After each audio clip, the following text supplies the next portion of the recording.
OK. Donc, bonsoir à tous. Bonsoir pour ceux qui étaient là tout à l'heure. Donc, on faisait un petit peu spécial aujourd'hui pour la première séance du conseil de ville. C'est la première de l'agglo, mais bon, ça se prêtait peut-être un petit peu moins pour le monsieur parce que je ne vais pas réassermenter.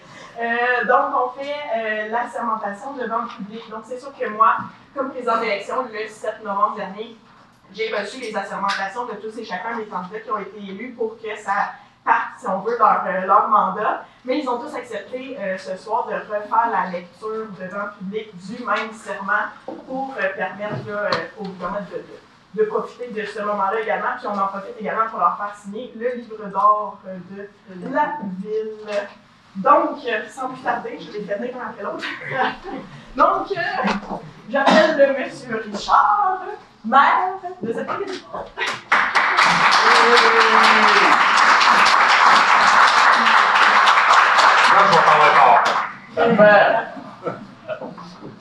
Alors, je déclare sous serment que j'exercerai mes fonctions de maire avec honnêteté et justice, dans le respect de la loi et du code d'éthique et de déontologie des élus municipaux de la ville de Sainte-Marguerite-du-Lac-Masson, et que je m'engage également à respecter les règles de ce code applicables après la fin de mon mandat.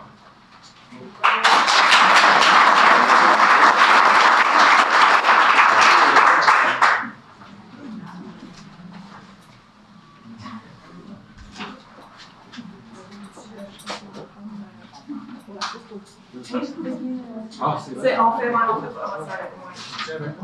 Non, ça va. Avancez-vous un peu. Hein?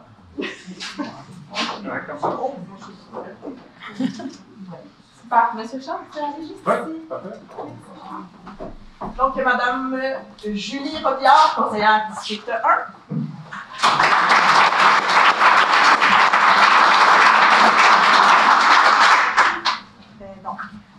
Je déclare sous serment que j'exercerai mes fonctions de conseillère municipale avec honnêteté et justice dans le respect de la loi et du code d'éthique et de déontologie des élus municipaux de Sainte-Marguerite-du-Lac-Masson. Je m'engage également à respecter les règles de ce code applicable après la fin de mon mandat.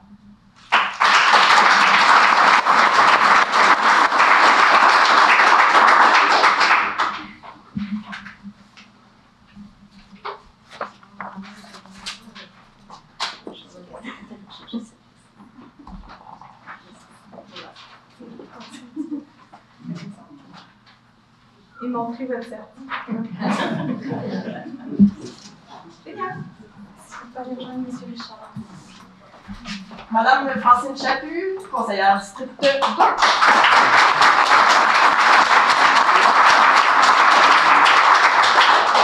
Si j'ai une larme, c'est pas parce que je t'ai émue, c'est parce que j'ai une sinusite. Oui, tout ça. Je déclare sous serment que j'exercerai mes fonctions de conseillère avec honnêteté et justice dans le respect de la loi et du code d'éthique et de déontologie des élus municipaux de Sainte-Marguerite-du-Lac-Masson. Je m'engage également à respecter les règles de ce code applicables après la fin de mon mandat.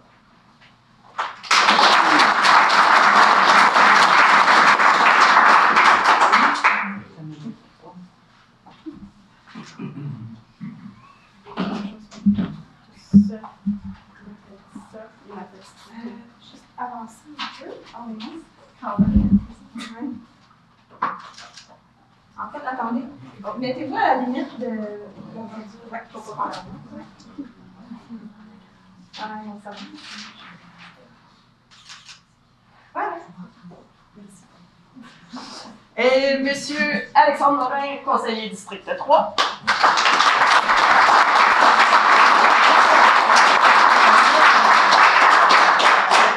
Bonsoir à tous.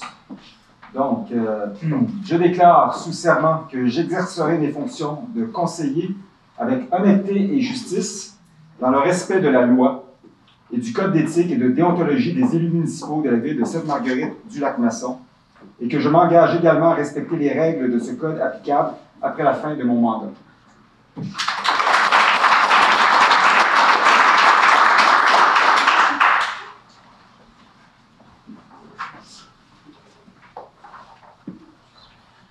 Ça va s'arrêter.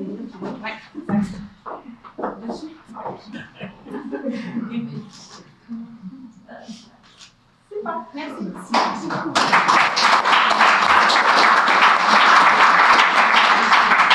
Madame Marie-Ève Landry, conseillère district 4.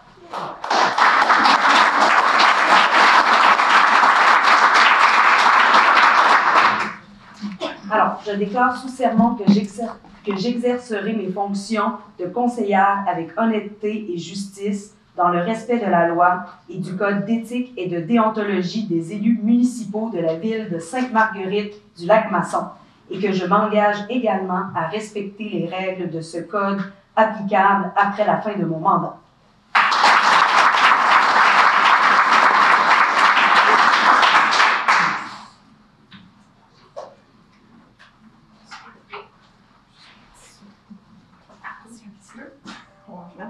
Reculer finalement.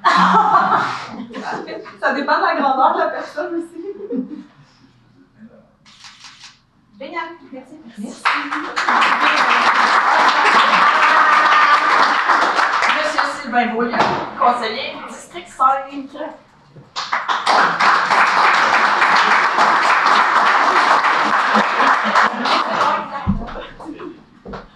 Oui. La lecture du serment. Bonsoir. Je déclare sous serment que j'exercerai mes fonctions de conseiller avec honnêteté et justice dans le respect de la loi et du code d'éthique et de déontologie des élus municipaux de la ville de Sainte-Marguerite-du-Lac-Masson et que je m'engage également à respecter les règles de ce code applicables après la fin de mon mandat.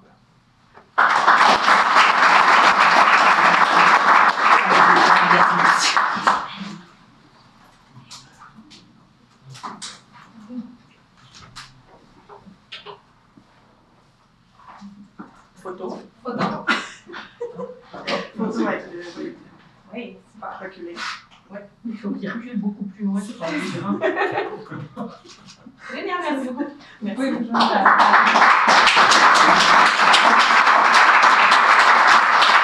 finalement, Madame Nathalie Bélanger, conseillère district 6.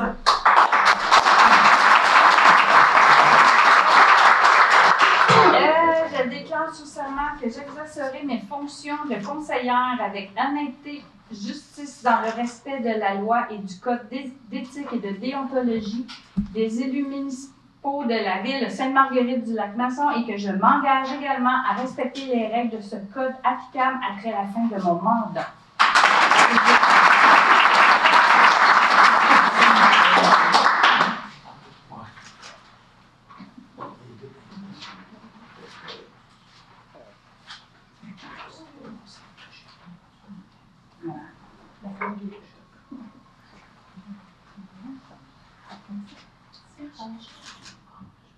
Voilà, c'est ça.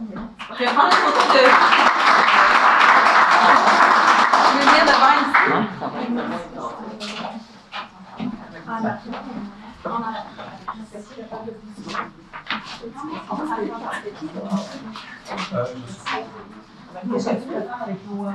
Ah oui, regardez. Collez-vous.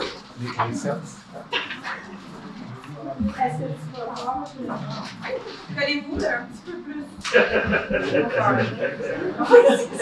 Il y a un homme alcool pour ça. Faites-moi un câlin. Ah, oui! Bougez pas, on sourit. Voilà, et j'en prends une avec la caméra. Celle-là, par exemple.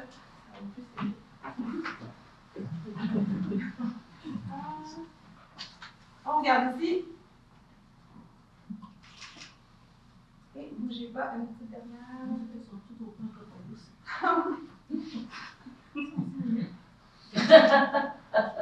Génial!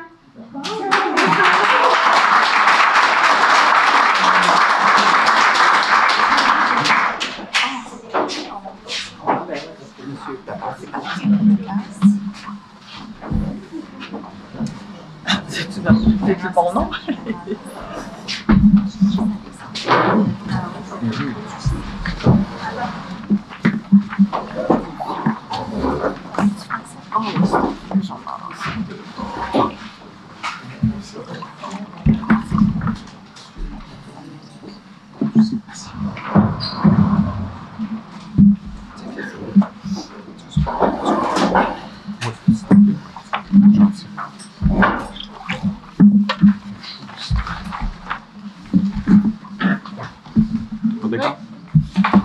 Alors, bonsoir à nouveau et bienvenue à la séance de ville de Sainte-Marguerite-du-Lac-Masson en ce 17 novembre 2025.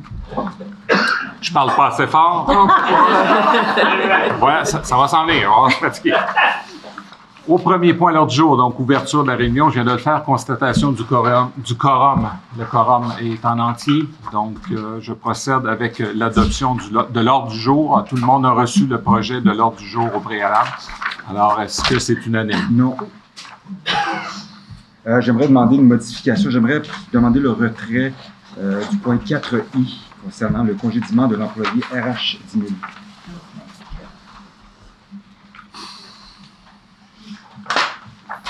Procédure, madame. Faut que vous procédiez au vote. Ben, peut-être je peux exprimer le pourquoi. Bon, Ouais, ça me va. rapidement, là, je n'irai pas dans le détail. Ah, vous aimez les Non, mais je veux respecter un décorum. Donc, la précédente administration avait mandaté une firme pour investiguer, si je reprends les mots, pour diagnostiquer le climat de travail qu'il pouvait avoir sur certains lieux de travail ici à Sainte-Marguerite. Bon, moi, j'ai pas pris connaissance de ces informations-là qu'il peut y avoir dedans, donc j'ai l'impression qu'il manque de l'information pour prendre une décision juste et équitable en ce sens-là. Je pourrais élaborer davantage, mais tout dépendant si le point est retiré ou non. Est-ce que je peux commenter avant de demander? En fait, il faut... Ouais. Oui, allez-y. Oui, vous pouvez commenter, puis après ça, c'est la procédure de vote. Écoutez, si le rapport auquel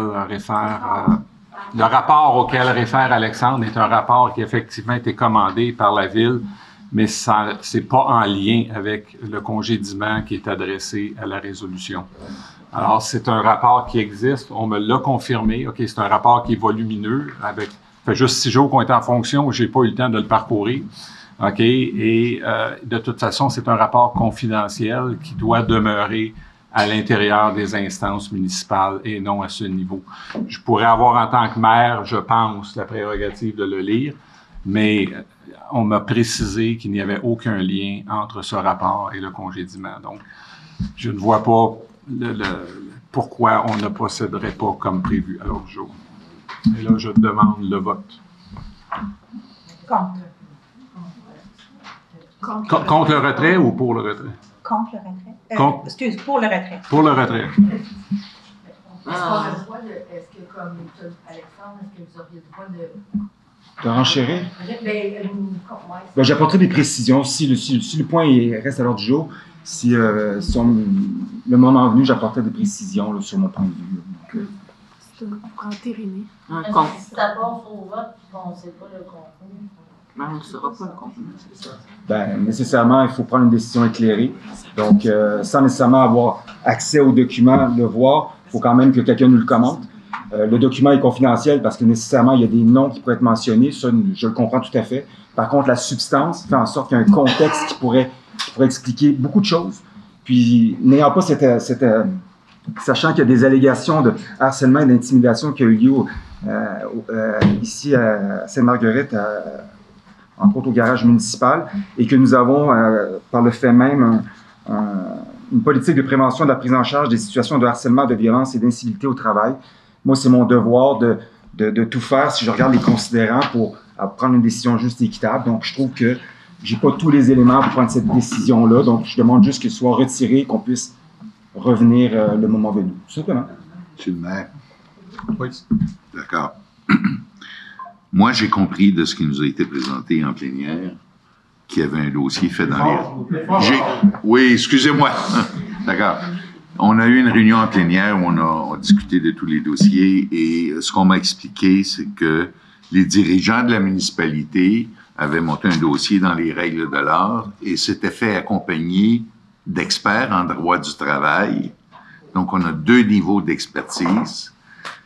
Ce sont quand même, ils gèrent tout le personnel, sont familiers avec la gestion des ressources humaines. Et là, j'entends parler d'un rapport d'ailleurs qui n'aurait pas rapport avec ça, dont on n'a pas discuté au moment où on a fait le tour du sujet. Alors, moi, non. moi, j'ai tendance à donner ma confiance aux employés qui nous ont présenté un dossier assez complet et exhaustif et qui se tenait en lui-même. Puis l'autre rapport, on en a discuté, mais brièvement, tu sais. Puis, comme je disais, M. Richard, c'est une décision pour entériner parce que selon la loi Cité et Ville, parce que nous, notre pratique, ça a toujours été fait de faire des résolutions, mais selon 2 avocates consultées, la loi Cité et Ville comme mentionne qu'on peut procéder à des suspensions ou des congédiements administratifs par la direction générale. Si je peux me permettre, je comprends qu'il y a des experts, puis nous ici, on n'est pas nécessairement peut-être des experts. Par contre, c'est moi qui entérine cette décision-là avec mes collègues. Donc, moi, j'ai besoin d'avoir cette information-là parce que moi, on ne me l'a pas communiqué. Donc, je pense que c'est la moindre des choses que je puisse avoir cette information-là pour me faire moi-même une idée sur le contexte de ça. Donc, c'est pour ça que je demande de retirer ce point-là. Est-ce qu'il y a d'autres commentaires là-dedans? Non, juste pour ma compréhension. On va avoir un vote sur le maintien à l'ordre du jour du sujet. Exactement. Et tout à l'heure, on votera pour ou contre le congédiement. Exactement. Parfait.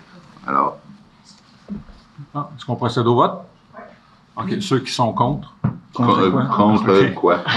Contre le retrait ou pour le... OK, on va dire pour le retrait. Pour le retrait. Pour le retrait. Pour le retrait. Pour le retrait. Moi, je suis contre le retrait. OK, donc c'est le vote est majoritaire pour le retrait. Oui. Excuse, c'est majoritaire contre le retrait, pour le maintien. Bref, on s'entend. Je voudrais connaître le résultat du vote. Il est retiré de l'ordre du jour, c'est ça? Non. Pouvez-vous, M. le maire, s'il vous plaît, répéter la question? OK, c'est pas clair. On commence. OK, on va mettre ça clair.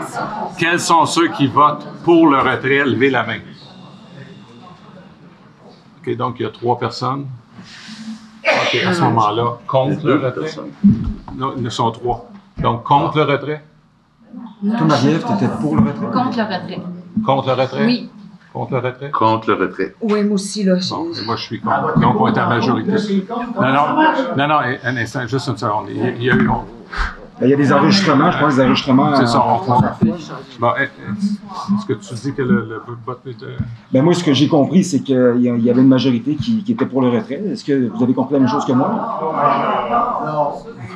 Ben là, personne n'a compris la même chose. C'est pas la majorité dans la salle. Moi, je ne sais même pas de quoi vous parlez, le congédiement de ça. Je ne sais même pas c'est qui. C'est pas grave, mais c'est pas grave. Pour moi, ce que j'entends, ou peut-être que j'ai mal compris, c'est qu'il y a de l'info faite par des experts en RH, machin. Il y a des règles gouvernementales qui disent que vous pourriez... la gouvernance pourrait bypasser tout ça.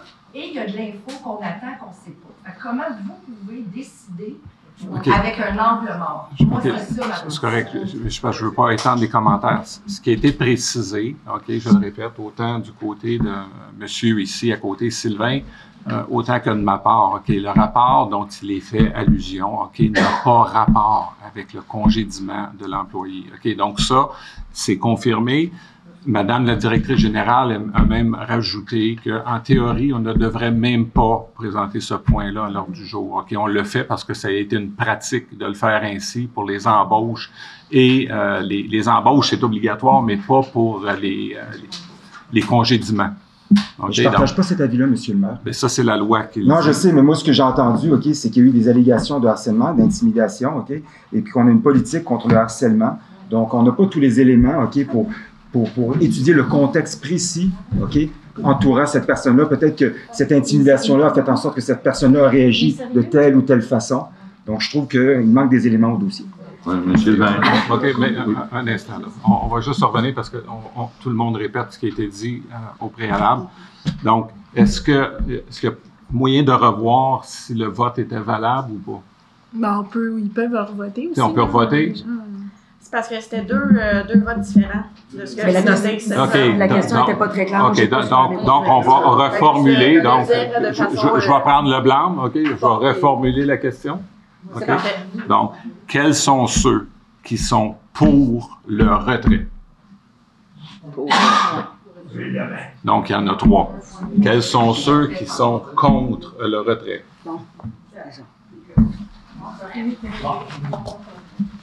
Ça va? On passe au point suivant. L'approbation des procès-verbaux.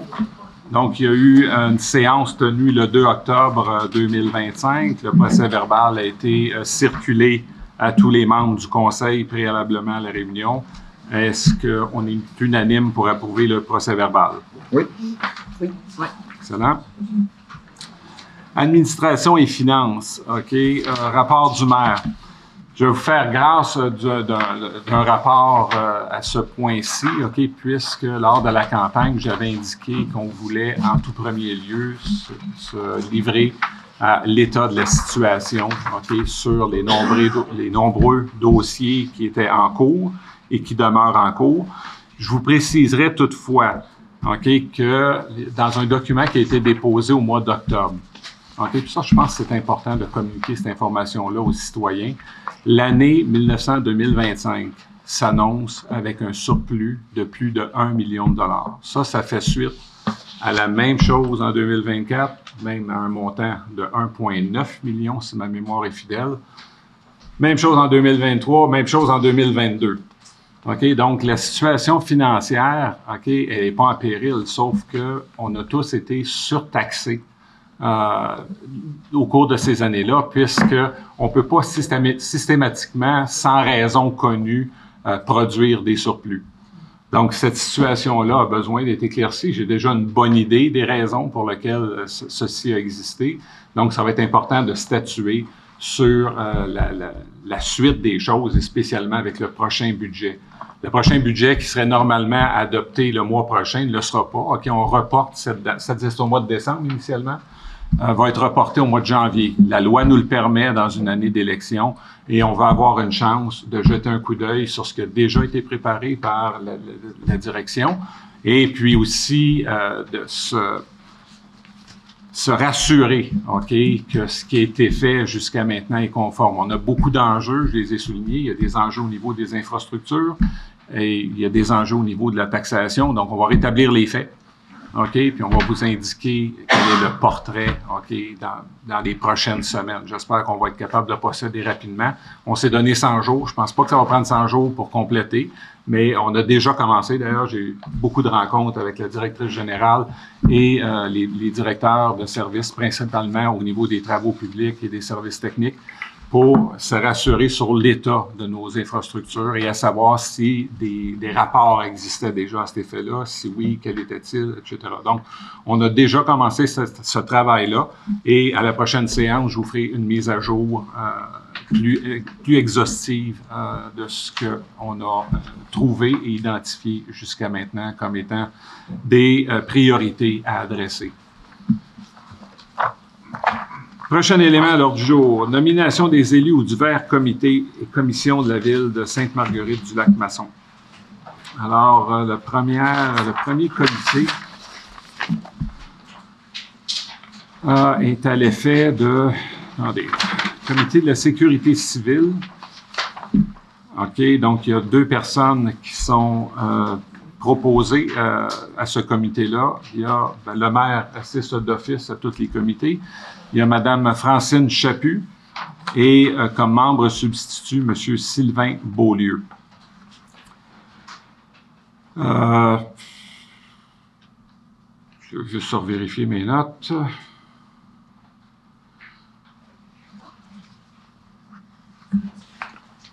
Ça, c'était pour le service incendie. Oui, non, c'est ça. Il y a une note que je ne suis pas capable de relire, mais bref. On va aller de l'avant pour abroger la réunion précédente, si je ne me trompe pas, Mme Paul? La réunion précédente. C'est-à-dire la désignation précédente.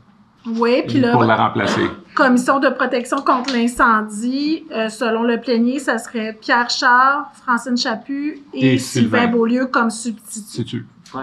Donc, est-ce qu'on est unanime? Oui. Oui. Nomination du maire ou mairesse suppléant.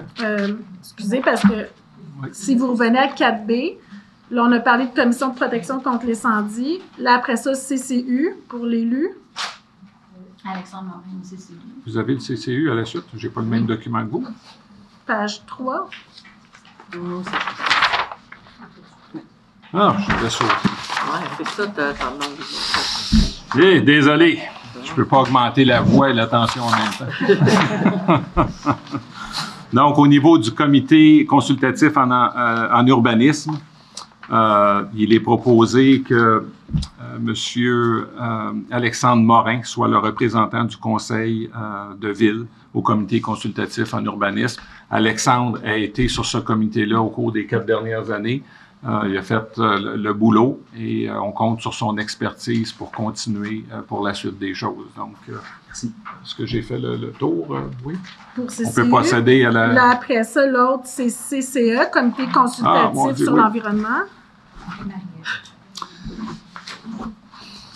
Donc, pour le CCE, il est proposé que Mme Marie-Ève Landry et M.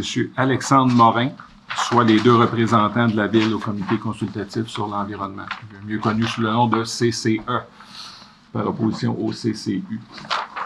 Alors là, j'ai complété. Pas encore. Il m'en manque encore. Page 4. Le dernier. Oui. Ça serait pour le comité de sécurité civile. Oui, c'est ça, monsieur, je l'avais fait en premier tantôt. OK, donc je le reprends. OK, donc pour le comité sécurité civile, j'avais parlé de Pierre Richard d'office, Mme Francine Chaput et monsieur Sylvain Beaulieu à titre de substitut. Comme pour l'incendie, c'est ça. Exact. Est-ce que c'est unanime? Oui. 4C? Non, ouais. Donc voilà sur les rails. Nomination d'un maire ou mairesse suppléante, donc il est proposé que Mme Nathalie Bélanger soit nommée mairesse suppléante. Donc, est-ce que c'est unanime? Oui. Ouais. Excellent. L'item 4D, désignation de signataires pour les chèques et autres effets de la Ville. Donc, essentiellement, dans le jargon, ça s'appelle une résolution bancaire. On instruit la banque des signataires qui sont autorisés pour signer pour la Ville. Donc, tous les élus municipaux le sont et les cadres de la Ville, donc de la direction générale et de la trésorerie, sont également des signataires autorisés en vertu de cette résolution-là. Est-ce que c'est unanime? Oui. Oui.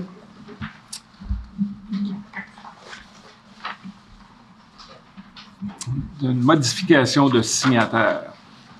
Celle-ci est plus technique compte tenu de la transition de l'ancien maire au nouveau maire. La prochaine résolution m'autorise à signer pour les documents qui ont été démarrés mais non complétés et qui ne seraient pas encore signés. Donc, c'est tout simplement qu'il est proposé que je devienne et je remplace M. Gilles Boucher dans les dossiers qui ont été entrepris entre le 7 novembre 2025 et qui ne sont pas finalisés à la présente date. Est-ce que c'est unanime? Oui. Oui. Présentation et approbation des comptes. Donc, chaque mois, on doit vous présenter la liste des comptes qui sont payés. Il y a 3 catégories de comptes. Il y a les prélèvements qui sont automatiquement faits au compte de banque, les prélèvements automatiques pour un montant de 468 000 $, des dépenses incompressibles qui sont de l'ordre de 868 000 $ et des déboursés autres au montant de 226 000 pour un total de 1 563 436 $.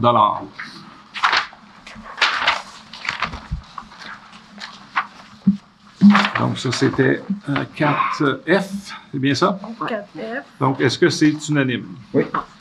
Oui.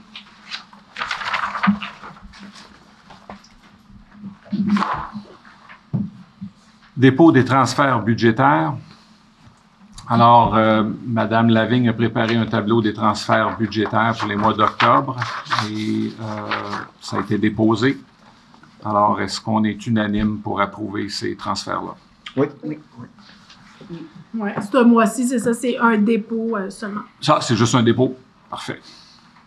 Calendrier des séances ordinaires du Conseil pour 2026. Alors, ceux qui étaient là à la séance tantôt ont déjà entendu que j'avais fait une erreur au niveau de l'agglomération. Au niveau de la ville, il y a bel et bien 12 réunions. La réunion, sauf une réunion qui ne sera pas tenue un lundi, c'est celle du mois de mai, compte tenu du congé qu'il y a dans ce mois-là. Donc, ça sera le mardi 19 mai. Et il y a celui qui se tient aussi le lundi 14 décembre.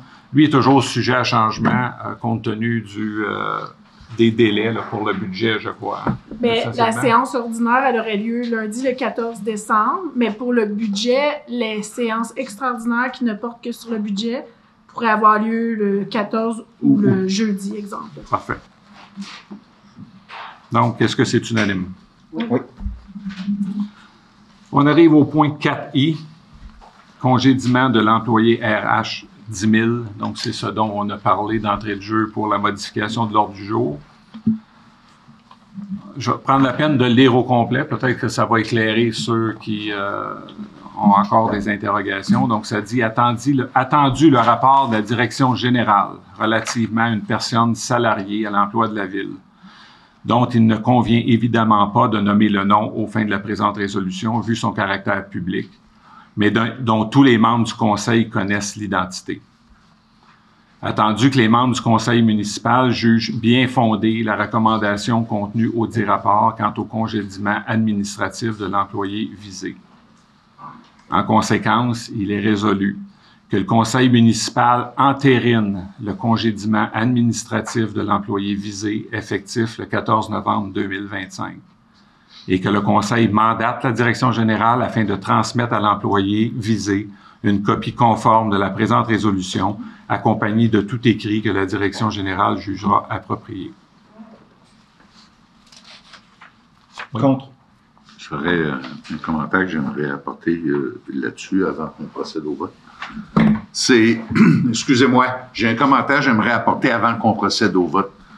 Le congédiement d'employés, c'est pas une décision qui revient aux élus. En fait, les élus ne devraient jamais avoir de contact direct et ne devraient jamais juger directement le travail des employés. Il n'y a que le maire qui peut faire ça, et encore, ils doivent passer par la directrice générale, qui, elle, passe par les directeurs appropriés, qui, eux, parlent aux employés. Et c'est la loi qui veut ça. Alors, je comprends pas qu'on puisse remettre en question un dossier bien étoffé sur la base qu'il pourrait y avoir d'autres considérations qui n'ont pas été prises en compte. Ben, j'en ai d'autres, moi. OK. Alexandre? Donc, si je me réfère au motif, au rapport qui a été établi à tous les élus ici, avec un historique disciplinaire, d'encadrement et tout ce qu'on voudra, et je me rapporte aux recommandations d'embauche qui sont venues après l'historique de certains avis disciplinaires. Bon, je recommande l'embauche de la personne en question, qu'on ne nommera pas, qui répond aux exigences du critère d'embauche, et ce, malgré cet historique-là. Et aujourd'hui, on nous arrive avec tout le contraire. Moi, j'ai quelque chose qui sonne pas clair dans tout ça. Mais dis-moi pourquoi tu n'as pas parlé de plénier avec nous autres? Parce que j'ai pris l'information la dernière semaine, madame. Parce que c'est sûr, lui, il a eu beaucoup de gradations de sanctions, là, comme vous avez pu voir là, dans vos documents internes. Là. Mais je m'excuse, monsieur le maire. Je ne crois pas qu'on doit discuter du détail du dossier. Il y a un principe sur la table en ce moment. Il y a la direction qui nous présente un dossier étoffé qu'on a accepté et on n'a pas à revenir et remettre en question les questions de la direction. Ça aurait dû être fait en plénière si c'était le cas. Là où on est rendu maintenant, ça a été fait. On doit voter sur le fait qu'on appuie la recommandation de notre directrice générale ou pas. Point la ligne. On n'a pas à réouvrir les dossiers. On n'en finira plus. Tout un chacun va avoir un... Selon la loi Cité-Ville, vu qu'il s'agit d'un salarié, ça relèverait de la direction générale. C'est pas un cadre. C'est ça ne relève pas du maire. C'est uniquement là. Alors, on n'a même pas le droit d'en parler, en principe, en vertu de ça. Donc, est-ce qu'il y a d'autres commentaires? Oui, bien, sachant que cette même personne, il y a eu des allégations, comme je dis, de harcèlement et d'intimidation. Je veux dire, à quelque part, on a une politique ici à la municipalité que tous les élus ont prêté serment de respecter. Donc, je ne vois pas pourquoi on devrait accélérer les choses, on ne devrait pas aller au fond des choses. Il y a des éléments que je ne suis même pas au courant, OK? Il faut que je me fie à des experts qui ne me mettent même pas au courant. On me dit d'être un poteau et d'appuyer quelque chose. C'est ça qu'on me demande. Mais je ne comprends pas, monsieur le maire. Madame la directrice générale, est-ce que vous aviez quelque chose à dire? Mais dans le fond, tu sais, on avait expliqué que c'était 2 volets. Tu as le disciplinaire, puis tu as l'administratif, puis tu as l'autre dossier. Là, on parle de possible harcèlement psychologique qu'on a traité via d'autres façons. Okay. Moi, comme Monsieur le maire. citoyenne, j'avoue que je suis mal à l'aise d'entendre parler de cette situation-là. Est-ce qu'on a à écouter ça? On n'est pas en période de questions. Je prends note. D'accord?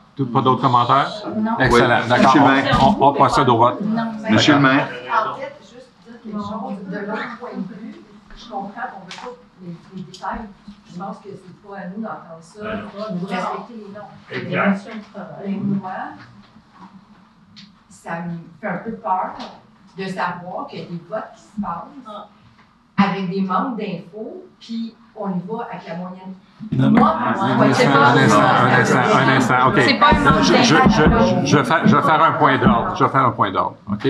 J'ai laissé les gens s'exprimer librement. Normalement, on ne le fait pas, sauf à la période de questions, mais on est ouvert à des discussions franches et ouvertes. OK? Donc, je vais accepter les commentaires. Maintenant, on doit respecter le fait que c'est pas un dossier qui est arrivé la semaine dernière, ça, là. C'est un dossier qui date de combien de temps?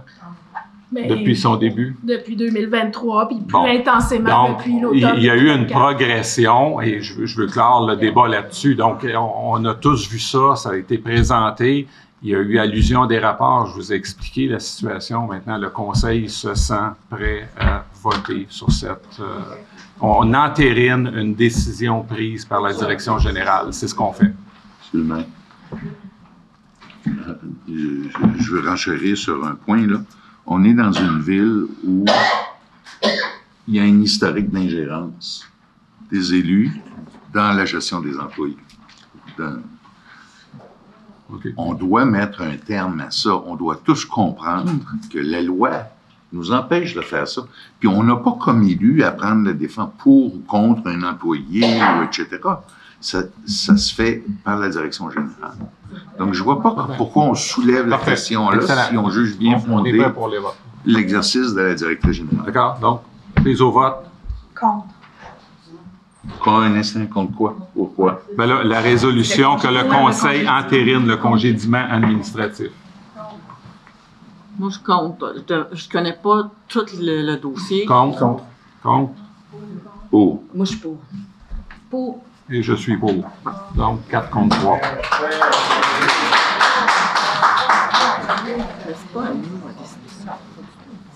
Prochain point, 4J. Démission de Mme Marie-Mé Pagé-Scherrer. Excusez. Est-ce qu'on peut poursuivre? Merci. Donc, démission de Mme Marie-Mé Pagé-Scherrer, responsable des communications. Marie-Mé qui était nouvellement venue, je pense, ça fait un mois qu'elle est entrée en fonction. Oui, ça allait faire un mois. Et elle a eu une meilleure offre ailleurs. OK? Donc, Marie-Mé a décidé de remettre sa démission. Par contre, dans le processus de recrutement, ce que la directrice générale m'a confié, c'est qu'il y avait deux personnes qui étaient ex aequo, OK, pour le poste. OK? Donc, on va aller à la deuxième personne ex aequo pour l'embauche. Est-ce qu'on a communiqué? Oui, on a forcément communiqué avec elle. Parfait. Donc, essentiellement, la première résolution, c'est qu'on prend acte de la démission de Mme Scherrer. Est-ce que c'est unanime? Oui. Oui. Et la prochaine résolution, c'est on procède à l'embauche pour ce même poste-là. Et le nom de la nouvelle personne, c'est Mme Leclerc, c'est ça, Julie Leclerc. Est-ce qu'on est tous unanimes pour procéder à l'embauche? Oui. Excellent. 4L. Dépôt, présentation et avis de motion. Là, j'ai appris de M. Papas. Okay? Donc, j'ai dit les trois. La résolution devrait être officiellement correcte. OK? Donc, un règlement concernant la régie interne des séances du Conseil. J'en ai brièvement parlé tantôt. C'est pour la conduite future du Conseil où essentiellement, nous voulons introduire une période de questions qui va précéder la prise de décision. De cette façon-là, il y aura un échange plus convivial entre la population et le Conseil. C'est le but recherché. Et probablement plus d'explications qui seront apportées. Comme je mentionnais, probablement qu'il y aura une séance extraordinaire, pas qu'on soit favorable à des séances extraordinaires. Dans ce cas-ci, si on le fait, c'est uniquement pour accélérer de telle sorte que dès le mois de décembre, on puisse commencer à appliquer le nouveau règlement. Est-ce que tout le monde est unanime? Oui. Excellent. 4L. Donc, l'avis de motion... M. Je l'ai passé? Non. Non? T'es rendu là. OK. OK, non, ça, je viens de le nommer. Pardon. OK. Donc, l'autre côté. Donc, ça, c'est une modification pour un règlement d'emprunt. C'est tout simplement pour préciser. Il y avait une erreur, hein? C'est ça, madame?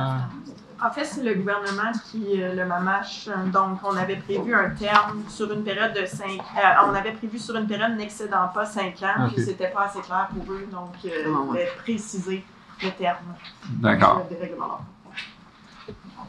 Donc, le terme d'emprunt se lit maintenant sur une période de 5 et non sur une période n'excédant pas 5 ans.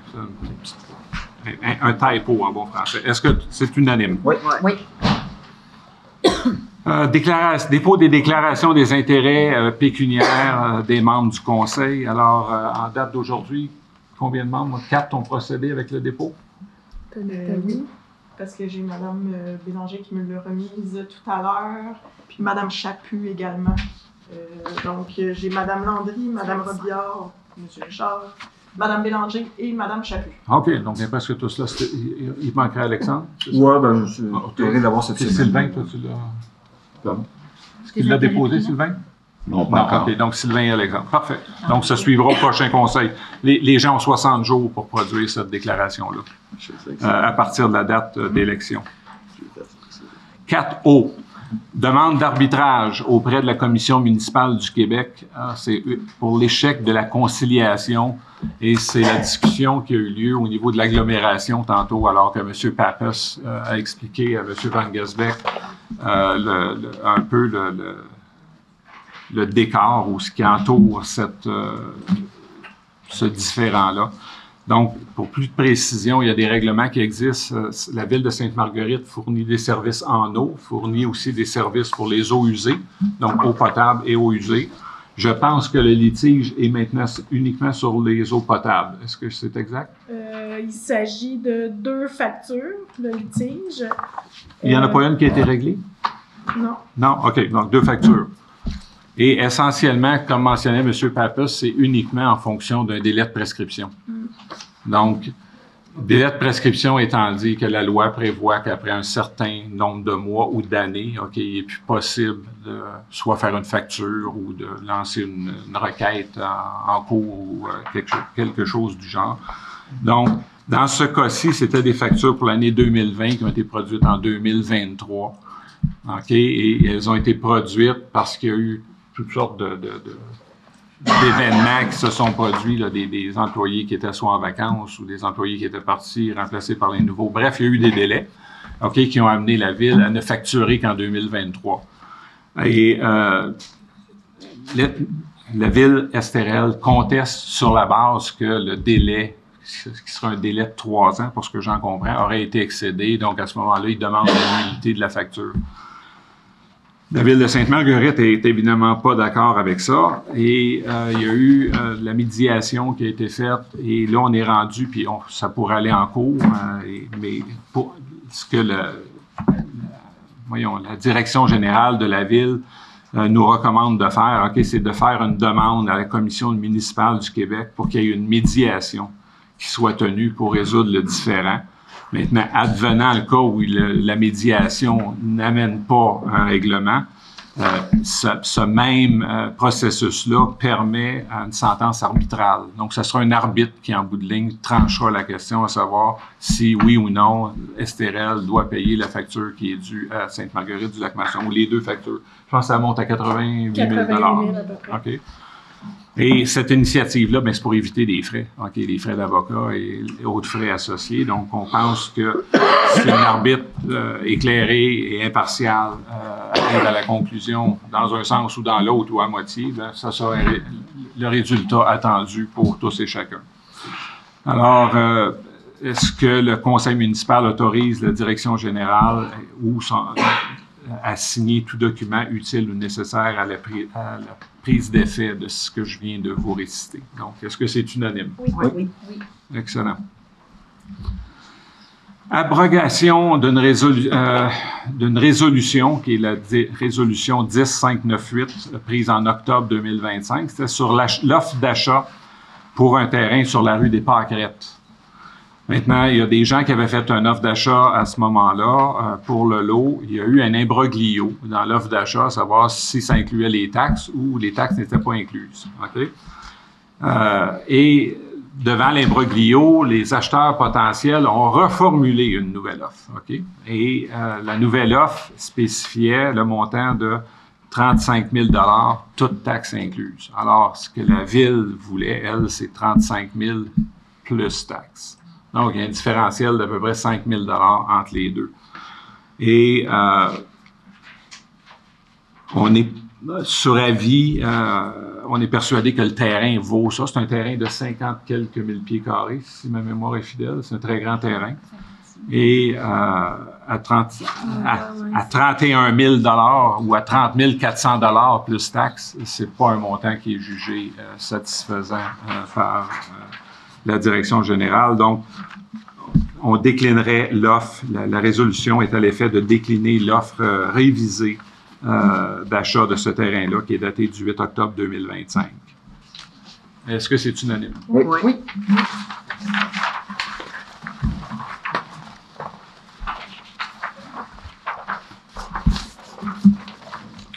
La prochaine, c'est très technique, encore une fois, la dernière réunion du Conseil, ou celle de septembre, devrais-je dire, il y avait une résolution à l'effet de permettre l'achat de 2 billets pour un souper bénéfice de la Fondation médicale des Laurentides et des Pays d'en haut. Les 2 personnes qui devaient y aller, c'était M. Gilles Boucher et Mme Joanne Raymond.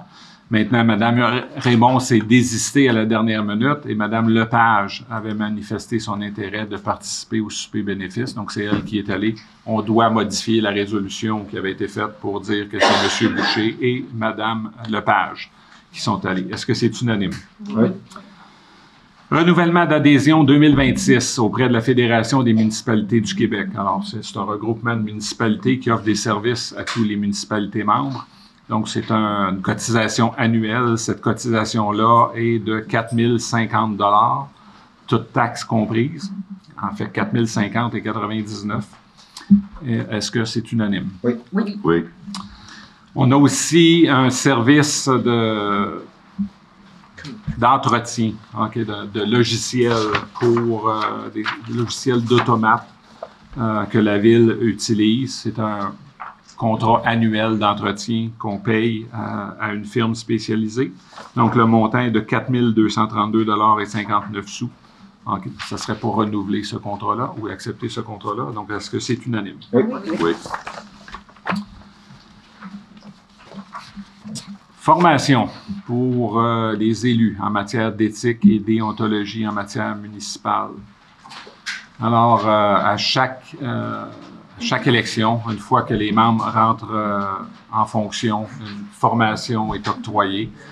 Et ce qui est octroyé, ou ce qu'on a choisi, c'est une formation en présentiel et où tous les membres vont pouvoir y assister, ce qu'on calcule qui est plus bénéfique qu'une simple séance web. Donc, c'est une séance obligatoire. Tous les membres devront y participer. C'est un déboursé qui ne devrait pas excéder 6 000 $ parce qu'il y a en fait 2 formations à suivre. Chacune pourrait coûter jusqu'à 3 000 $. On n'a pas le montant final. On autorise pour le maximum. Si le maximum n'est pas utilisé, évidemment, on n'utilise pas les fonds. Donc, ça serait 6 000 $ plus taxes applicables. Est-ce que c'est unanime? Oui. Sécurité civile, sécurité incendie, pas de rapport à faire cette fois-ci. Ça sera, comme j'ai mentionné antérieurement, plus exhaustif lorsqu'on procédera à l'avancement de notre introduction à ces différents dossiers-là. Travaux publics et services techniques. On a une embauche à titre de manœuvre et préposé aux loisirs hivernaux. Ce sont des postes temporaires. Il s'agit de 3 postes et il est proposé que le Conseil procède à l'embauche de M. Alexandre Rabot-Denis, M. Pierre Bergeron et M. Maxime Lavoie-Goyette à titre de salariés temporaires selon l'article 505 de la Convention collective. Est-ce que c'est unanime? Oui. Oui.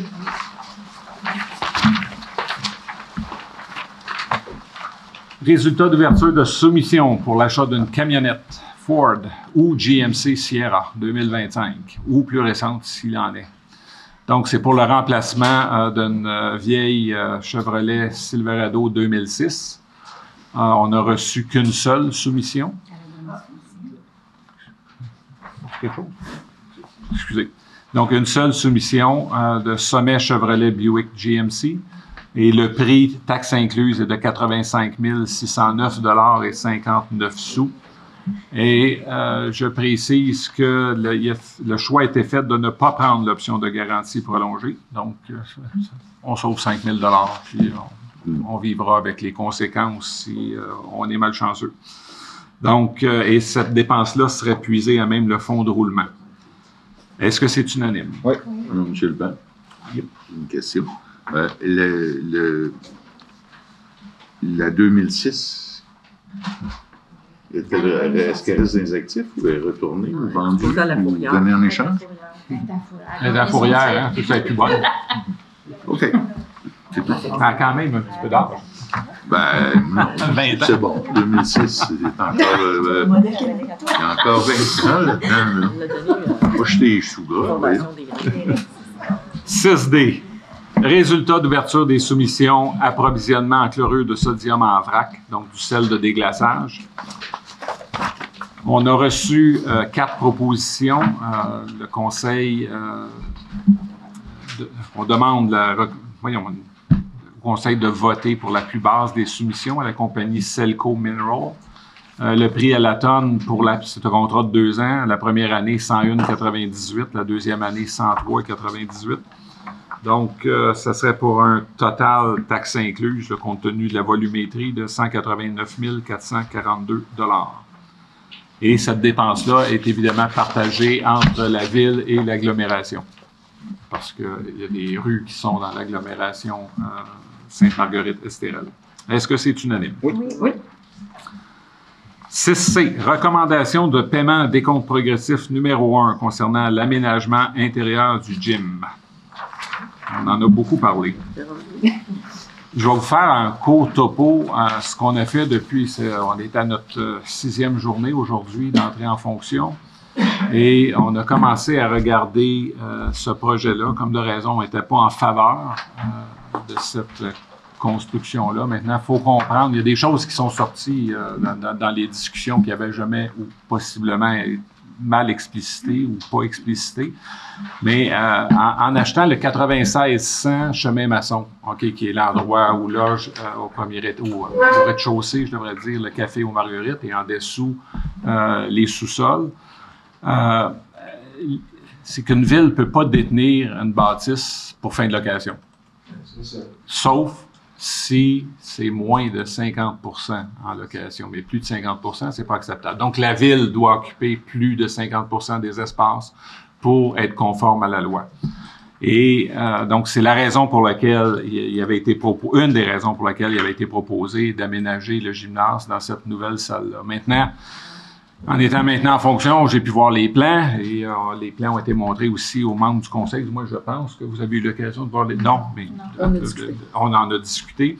Donc, mais je peux vous préciser, il faut imaginer un grand rectangle 100 par 50 pieds. OK, donc 5000 pieds carrés, dont 75 % étaient pour le gym. Maintenant, c'est 4000 pieds carrés. Le gym actuel a 1000 pieds carrés. Donc, et je vais rajouter, avant de vous amener à conclusion, il y a déjà, d'abord, ce qui s'est révélé une fois que la démolition intérieure a commencé, OK, c'est que la fondation était fissurée à plusieurs endroits, elle prenait l'eau. OK, puis ça prenait l'eau depuis longtemps, ce qui fait qu'il a fallu procéder avec une décontamination, donc lavage de tout le béton. Il faut imaginer, c'est une cage en béton, hein, parce que le plancher du dessus, donc le plafond du dessous est en béton, les murs sont en béton, le plancher est en béton.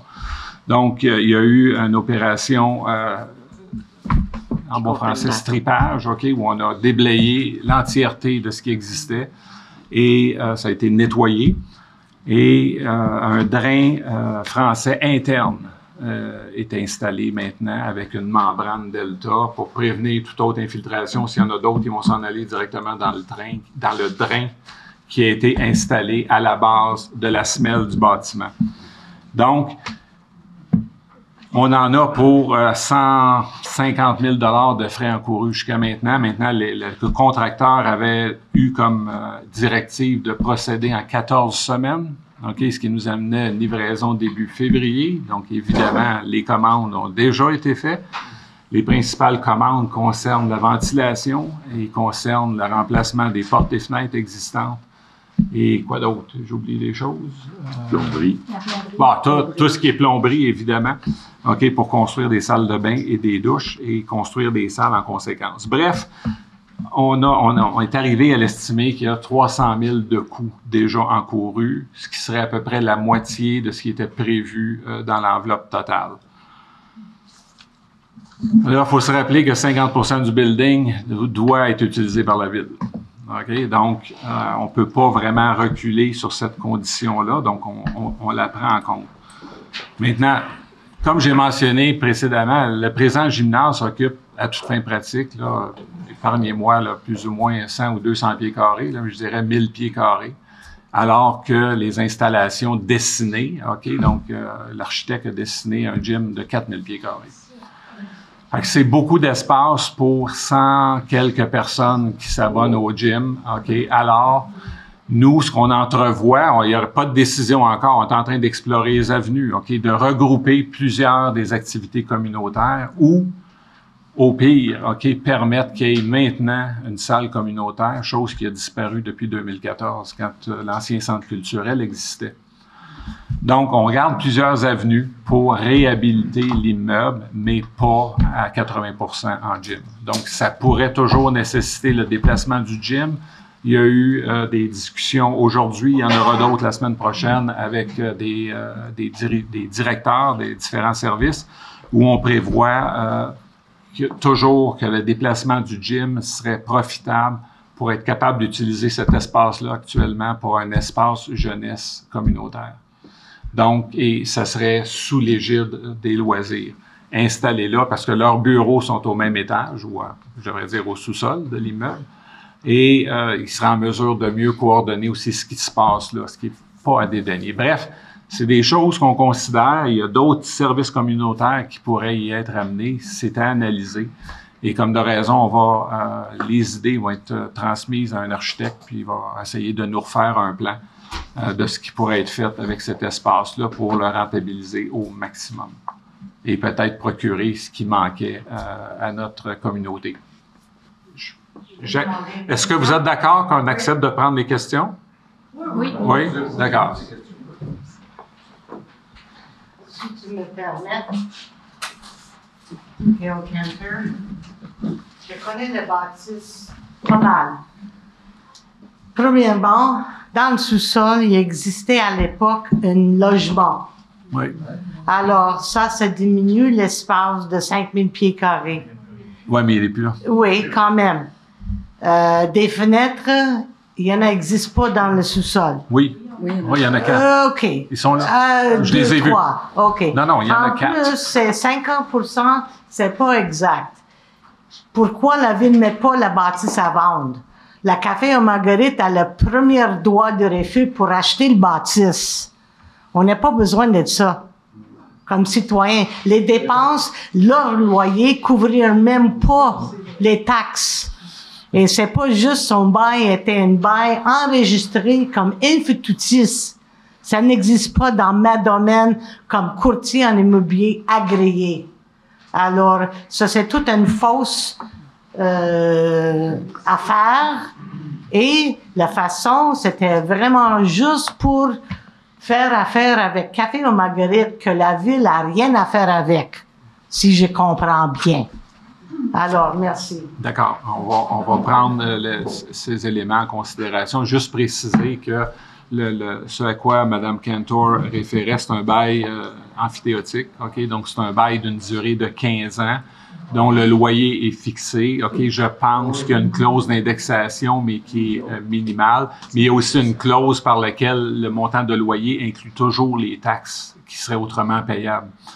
Parce que l'édifice est comme devenu, je ne sais pas si c'est tout officialisé encore, mais je me rappelle d'avoir lu là-dessus, au moment où ça a été fait, que c'est comme un condominium. OK? Donc, le premier étage et le deuxième étage. OK? Ça serait comme des propriétés divises ou indivises, ça serait indivise. Et donc, le bail de 15 ans, c'est un loyer de 18 000 OK? Au niveau commercial, un loyer de 18 000 pour un immeuble, ça vaut à peu près 200 000. Oui, mais il y a beaucoup d'argent que le café a investi. Oui, non, je conteste pas ça, mais ce que je vous dis, c'est que la... Parce que les gens ne savent pas. Parce qu'ils ont mis 250 000 Et puis, c'est une installation pour une... Non, mais écoutez, on prend des questions. Là, mon mot d'ordre. S'il vous plaît, s'il vous plaît. S'il vous plaît, j'autorise les questions, OK, en tant que président d'Assemblée, mais pas les échanges. OK? Donc, je veux pas qu'on déblatère, OK? C'est bon d'échanger parce que vous pouvez apporter de l'information additionnelle pour les élus. C'est ça le principe de permettre cette façon de faire-là. Donc, il n'y a pas de décision de prise encore, puis on va vous revenir là-dessus. On regarde les possibilités, je prends bonne note des commentaires qui sont exprimés, puis on va regarder ça, voir qu'est-ce qui est le mieux de faire dans les circonstances. Encore une fois, comme je le disais avant les élections, puis je vais continuer à le dire après, on a des choix à faire, on va proposer des choses, OK, puis on fera des choix qui rallieront le consensus des gens autour de ces choix-là. C'est le but recherché. Est-ce que je peux faire une suggestion? Peut-être que si vous allez faire déjà là, à l'avenir, mais quand il y a des suggestions comme ça, pouvez-vous, pour les gens, peut-être, ou en tout cas, faire connecter avec les objectifs à plus grand niveau là, dans votre mandat, ce que vous voulez réaliser. Parce que tantôt, quand vous parlez de comme aménager, mettons, ça, tout ça, est-ce qu'on reste toujours connecté à c'est quoi l'objectif ultime? Pour répondre à votre question, dans les choses qu'on apportait lors de notre campagne, OK, c'était à l'effet de redonner à la ville des espaces communautaires. OK? Donc, c'est pas la façon dont on l'aurait envisagé. OK? Par contre, on veut examiner, voir s'il y a moyen de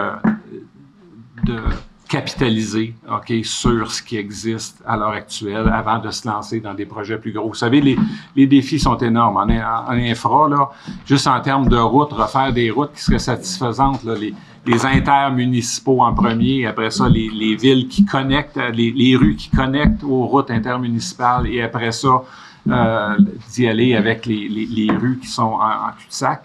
OK? Mais il s'agit de mettre un ordre dans tout ça. Mais on parle, il y a déjà des choses de faites. OK, mais on parle quand même d'un budget encore de dépenses de 25 millions. OK, donc ce qu'on a à vous proposer, c'est, puis j'en parlais avant les élections, OK, c'est un vaste chantier. Est-ce qu'on s'attaque à ça maintenant? OK, puis on quitte à instaurer une taxe spéciale pour ce faire? C'est à voir. J'ai parlé tantôt qu'il y a des surplus. On pourra avoir une diminution de taux de taxe. Par contre, l'instauration d'une taxe spéciale. Et ça sera des choix. On va vous proposer des choix. OK? On va vous faire des recommandations, évidemment. Mais on va être très ouvert sur tout ce processus-là. J'avais une question. Toujours sur le même point? Ça ressemble. D'accord. C'est pour M. Morin, ma question. M. Morin, tantôt, au début, vous n'étiez pas capable de voter sur quelque chose parce que vous avez dit que vous n'aviez pas toutes les informations, malgré le fait que tout le monde avait déjà regardé ça. Malgré ça, vous avez voté pour un gymnase, puis vous venez de dire que vous n'aviez pas vu les plans. Fait que où est la logique dans votre affaire? Vous n'êtes pas capable de voter. Je les ai pas vus récemment. Oui, mais c'est pas une affaire de 600 800 000. J'avais déjà vu les plans initiaux, mais est-ce qu'ils ont été modifiés? Les plans de quoi? Vous avez Moi, j'ai une question. C'est plus une attaque personnelle. Non, c'est pas personnel. Donc, la question, c'est? La question est, où est la logique dans qu'est-ce que M. nous dit, qu'il a voté pour un gymnase qui n'a pas vu les plans, puis il nous dit qu'il ne peut pas voter sur quelque chose qu'il n'a pas vu? Je vais envoyer votre réponse. Parfait. Tout à l'heure, ça a été mentionné. Est-ce que les plans ont été montrés lors de la dernière plénière? La réponse est non. C'est tout simplement ça. Les plans de? Les plans du gymnase. Ils n'ont jamais été montrés lors de la dernière plénière. Vous, est-ce que vous les aviez vus? Moi, j'ai déjà vu une ébauche des plans, oui. Mais pourquoi tantôt vous avez dit que vous les aviez Parce pas qu'on vus? m'a demandé si les plans avaient été présentés lors de la dernière plénière. Moi, j'ai dit non, tout simplement, ils n'avaient pas été présentés. Tout Et simplement. la manière que vous êtes exprimé, c'était comme si vous les aviez pas vus. Et là, on comprend ce qu'on veut bien comprendre. Hein. Vous comprenez que... De toute façon, on ne vote pas pour quelque chose de défini. Pas de charge. C'est correct. La question, puis juste pour maintenir l'ordre et le décorum et capitaliser sur M. Trépanier. Je comprends que vous n'êtes pas obligé de décider, c'est votre première assemblée, vous n'êtes pas obligé de décider ce que vous pouvez étudier, ce qui a été fait avant. T'sais, on comprend ça dans la salle, vous n'êtes pas obligé de décider. Là, il n'y a pas de décision ce soir. C'est ça. C'est ça ça. que je veux dire. OK, excellent. Parfait. On comprend ça. Michael? Alors, monsieur, je ne l'ai pas levé. Non, mais c'est Non. correct. Je pense que vous savez, je suis Michael Van Gansbeck. Écoutez, le dossier du gym, vous savez que je ne veux pas me renchir dessus. Mais pourquoi est-ce qu'on n'arrêterait pas là, voir combien ça coûte d'amende, parce que ça doit être écrit dans le plan, combien ça coûte, et de dire, j'en fais un entrepôt, ça devient à 50% la ville. Ouais. Si c'est une option. Arrêtons, on l'a tous dit, on ne veut pas d'1 million. Et là, je veux juste savoir, est-ce que votre génératrice est incluse dedans? Non. OK, parce que là, non, on la il n'y a, mettra pas- il y a pas de génératrice dans ça. OK, là. j'ai peur que ça en Non, met non, après. mais toutes les options, je peux me permettre de vous appeler Michael? oui.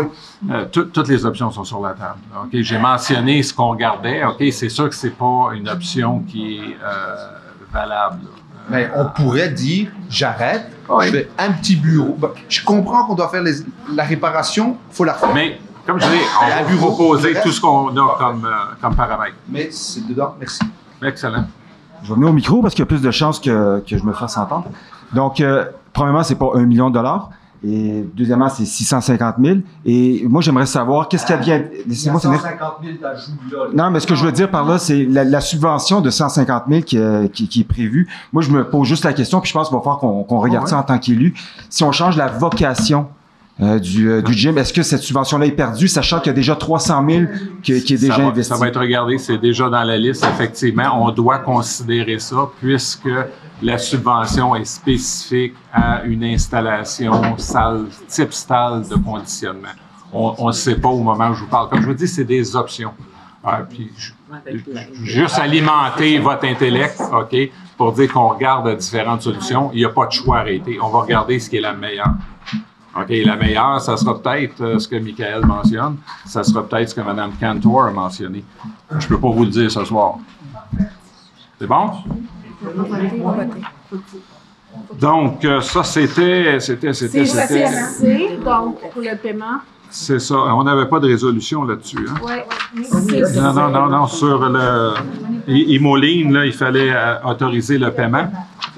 OK, donc, il y a un paiement de 166 861,56 pour les travaux effectués jusqu'à maintenant, et ça inclut la décontamination qui n'était pas au budget. Donc, on nous parlait d'un coussin de 50 000 pour les imprévus. Là, il est déjà grugé passablement. OK, donc, pas en totalité, mais on peut voir que ça va assez vite, la façon que que les choses se déroulent. Donc, est-ce que tout le monde est unanime pour le versement à Imoline? Oui. Excellent. Paiement de décompte progressif numéro 2 pour les surfaces de pickleball. Là, c'est la compagnie Interchantier. Donc, tout ça a été déjà réalisé. Donc, on est à un paiement de 16 845,50, taxes comprises. Est-ce que c'est unanime? Oui. Approbation de paiement de facture d'automation pour la station de pompage d'eau potable sur le chemin Guénette. Donc, il s'agit de remplacer des régulateurs à pression. Il y en a un qui est défectueux, mais on nous recommande d'en changer. Il y en a deux. On nous recommande de changer les deux parce que le deuxième suivra très prochainement. Donc, c'est un montant total, taxes incluses, de 24 719,63. Monsieur le maire, j'aimerais revenir, si vous permettez, sur la résolution qu'on a prise pour le paiement progressif pour le gymnase. Oui, juste une seconde. Est-ce qu'on va finir celle-là? Est-ce que c'est unanime? Oui. OK, excellent. Et, bon, si c'est court, allez-y. J'aimerais juste demander à ce que figure au procès J'aimerais que figure au procès verbal de la rencontre l'information que vous avez partagée concernant la situation perdante dans laquelle on se retrouve. Je ne veux pas que les citoyens pensent qu'on accorde le paiement, les yeux fermés sans se rendre compte qu'on est on a été mis dans une situation inacceptable, mais il faut faire le mieux qu'on peut. Je veux que ça ressorte, là, collé dans le procès-verbal de la réunion, c'est important. Je ne veux pas donner de libellé, là, mais je veux que les gens comprennent bien que ce qu'on fait, on essaye de sauver nos billes du mieux qu'on peut, compte tenu qu'on s'est fait embarquer dans une méchante galère. Oui, monsieur. Merci. Parfait. 6H. Approbation de paiement pour des travaux d'urgence à la station de pompage d'égout de Baron-Louis-Ampin. Donc, il s'agit de remplacer des modules de protection des pompes, de reconfigurer, redémarrer, raccorder la programmation ainsi que le remplacement de 4 protecteurs de pompes. Donc, le total estimé est de 9 789,34. Est-ce que c'est unanime? Oui. Oui. Approvisionnement en sulfate ferrique pour traitement des eaux usées. Donc, ça, c'est pour ce qui est situé sur la rue du Galet. Donc, on parle d'un montant de 11 217,95. Est-ce que c'est unanime? Oui. Réparation d'un camion Freightliner 6 roues. OK. Et c'est quelle année, là? Est-ce qu'on a l'année du camion, Mme Fogg? Oui. Un instant. Je vais vous dire ça. Je vais le chercher pendant qu'on continue. OK. Le montant de la réparation se monte à 11 558,22. Donc, en demandant pour l'année du camion, je voulais m'éviter une question. Donc, est-ce que c'est unanime? Oui. Oui. Remplacement des purgeurs d'air, station de pompage rue des Pins. 6K. Un seul fournisseur a soumis une offre. OK, le montant est de 7 572,11. Est-ce que c'est unanime? Oui. Programmation des travaux de transfert pour les infrastructures d'eau et collectives du Québec. Ça, c'est un ajustement pour je ne sais pas.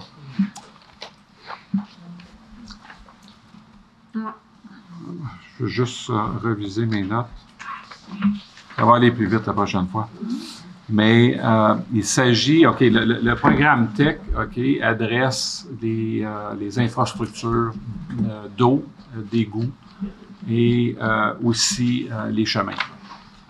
Et c'est par ordre de priorité. Maintenant, il y a eu des demandes qui ont été faites en vertu de ce programme-là. On serait admissible pour une somme de 1 350 249, chose qui serait en partie utilisée pour remplacer les conduites sous le chemin maçon, parce que ça va presser très prochainement.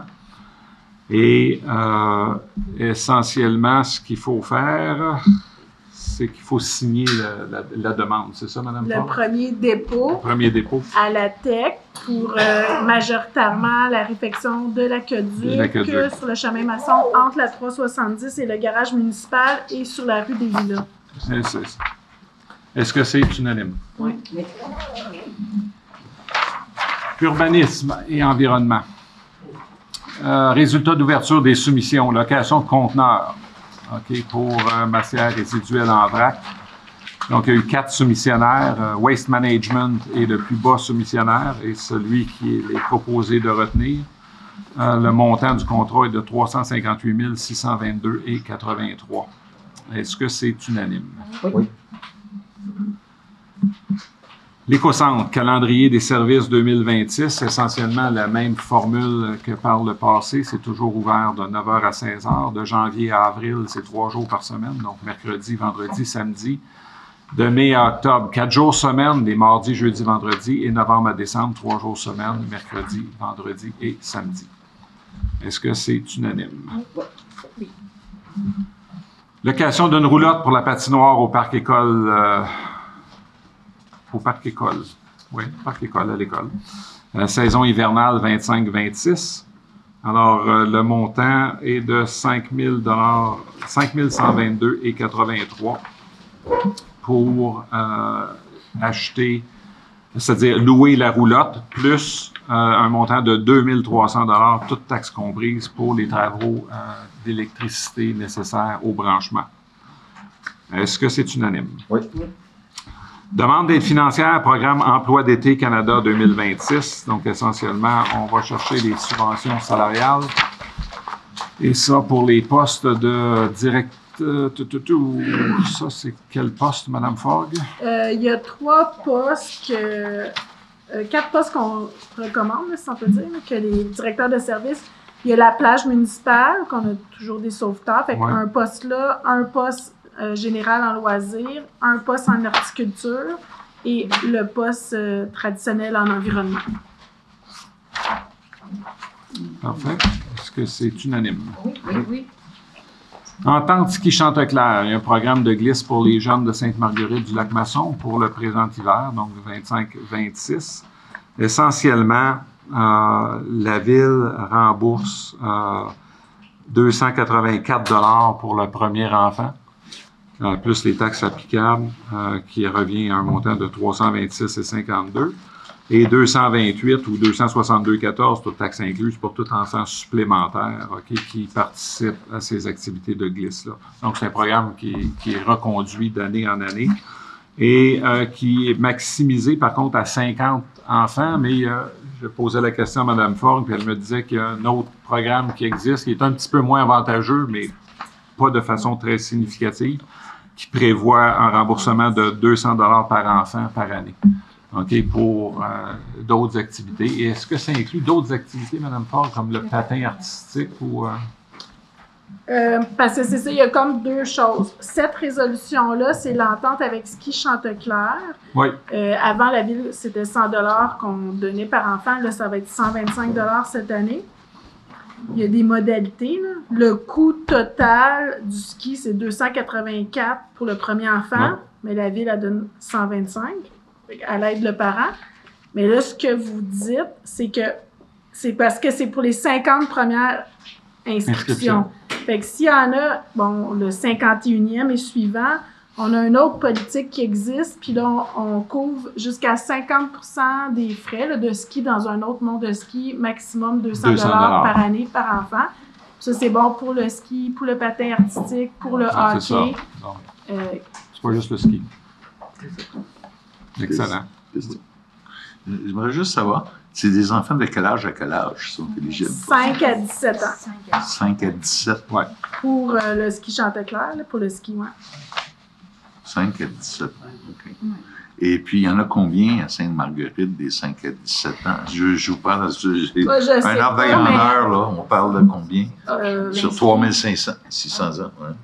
Je ne sais pas, mais aux 2 écoles primaires, à peu près 130 enfants là, de maternelle à 6e année. Là. OK. Fait qu'on donnerait la subvention aux 50 premiers inscrits. Oui, parce puis que les autres, c'est tough. Les autres?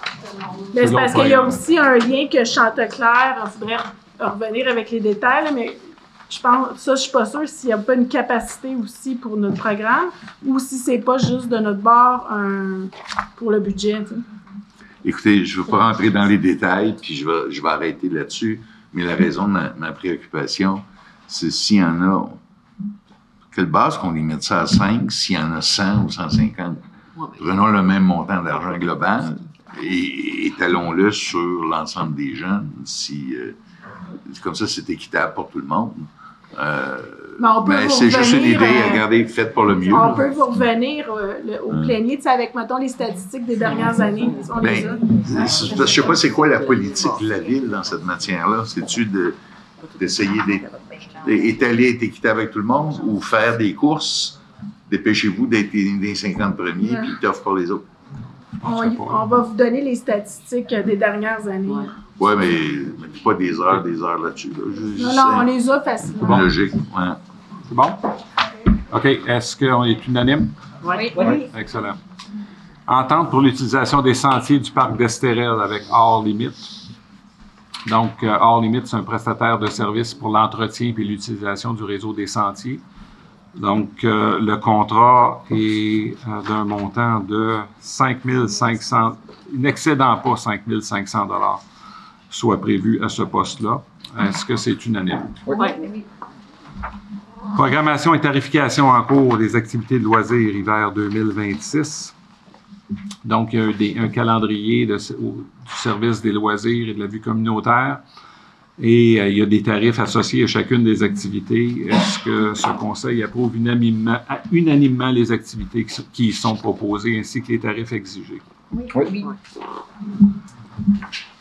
L'immobilisation, achat de buts de hockey et d'appareils d'entraînement de patins à glace.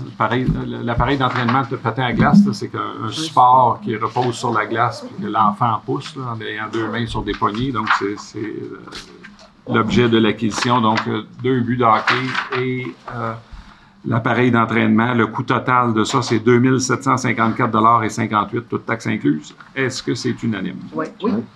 Il n'y a pas de correspondance, pas d'affaires nouvelles. Nous arrivons à la période de questions. Sylvain, une question. Juste une seconde, je vais aller...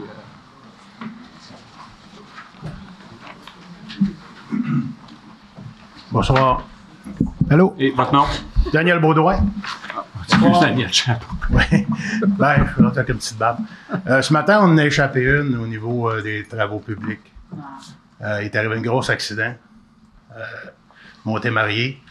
Fin de l'avant-midi. OK? En s'en allant au pit. Quasiment face à face. Avec un camion? Camion. Un pick-up, sûrement qui s'en va encore. Une voiturette neuve. Ça n'a pas été sablé. On arrive dans les 2 S avant de tourner à Sablière. Le premier S, le camion a perdu le contrôle. Le petit pick-up, un camion rame flambant neuf, est venu heurter le camion de mon gars, un 12 roues. Alors, il y a quelques milliers de dommages. Là. Il est rentré dans l'essieu en avant. On va essayer de réparer ça demain matin. Là. Mais ça aurait pu mal tourner. Je ne comprends pas pourquoi ça n'avait pas été sablé. Il y avait 7-8 camions qui étaient en ligne suite à cet accident-là. Et puis c'est mon co là, qui a pris un loader, puis il a sablé la côte avec un loader. Il en a mis ça dépend. Parce qu'on n'était pas capable de monter nulle part. Puis on sablé. Il y avait un 53 pieds dans le fossé qui était prêt de monter. Donc on a chaîné tout ça, on a sorti ça en haut. Donc ça aurait pu être dangereux, il aurait pu avoir un mort. Donc je ne comprends pas ce matin, là, ils l'ont manqué, là, ça arrive, là, c'est réorganisation de route, là, c'est pas... Mais je n'ai parlé à Mme Forbes, je ne comprends pas, là, mais ce matin, ça aurait pu être grave. C'est juste ça. OK, merci. Qui d'autre? Madame ici, Jacob. C'est toujours trop pour moi, mais bon, ça va. Oui, déjà, je veux tous vous féliciter pour votre élection. J'ai 2 questions, en fait. J'aimerais connaître votre ouverture à l'idée de proposer la formule d'un budget participatif. Donc, savoir si ça pourrait être dans vos projets d'envisager un budget participatif.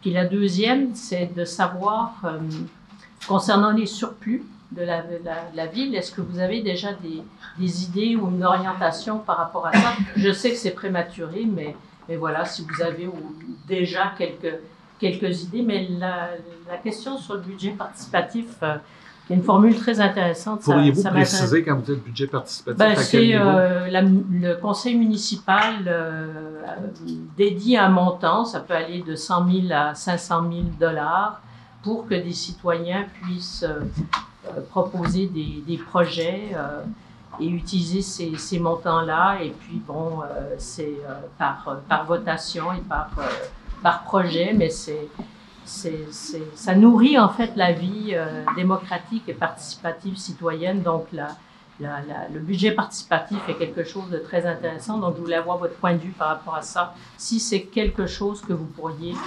envisager pour Sainte-Marguerite. Voilà. Je peux me permettre de répondre, c'est certainement quelque chose qu'on va considérer. Je vous ai demandé de préciser parce qu'on avait déjà imaginé une autre forme, mais toujours participative, OK, puis basée sur les districts. Mais avant d'arriver là, OK, il y a quelques trous à boucher, OK. Donc, entre autres choses, OK, le coût du domaine provençal. OK, donc oui, on a fait des surplus, OK, mais tous ces surplus-là ne sont pas en banque. OK? Il y en a une partie qui a été dépensée. Il y a eu beaucoup. Il y a eu plusieurs expropriations. On connaît le domaine provençal. On ne sait pas combien celui-là va chiffrer. Celui de la rue des Pins semble réglé. OK? Donc, c'est pas déboursé encore, mais ça semble réglé. Et c'est des choses qu'on va regarder là, dans les prochains jours, cette semaine, là, pour chacun des dossiers. Comme je disais, on est à la 6e journée. Alors, les journées ont été longues, on n'a pas eu le temps de tout voir les dossiers, mais il faut d'abord s'assurer que tout ça est bien couvert, OK, avant de parler de qu'est-ce qui reste comme surplus. OK, sur les 7 millions, là, si je calcule ce dont l'administration précédente héritait, c'est-à-dire qu'avec l'année 2021, OK, il y avait quand même un important surplus qui avait été généré cette année-là, de l'ordre de 1,7 million, si ma mémoire est fidèle. Donc, quand on additionne tout ça, c'est des sommes colossales. Et il en reste, OK, mais je n'ai pas le décompte encore. Mais vous allez avoir ça. Vous allez avoir une reddition complète de tout ce qui a été engagé. OK, ce qui sera payé à même le fonds de parc et payé aussi également par règlement d'emprunt. Donc, on va disséquer chacun de ces éléments-là. Et puis, à ce moment-là, on va vous revenir avec des pistes de solutions, mais c'est quelque chose que j'ai pris en note et qu'on va certainement considérer. Est-ce qu'il y a d'autres questions? Juste avant, Michael, je pense qu'il y avait toi. Il y avait Mme Ducaire ou Gail?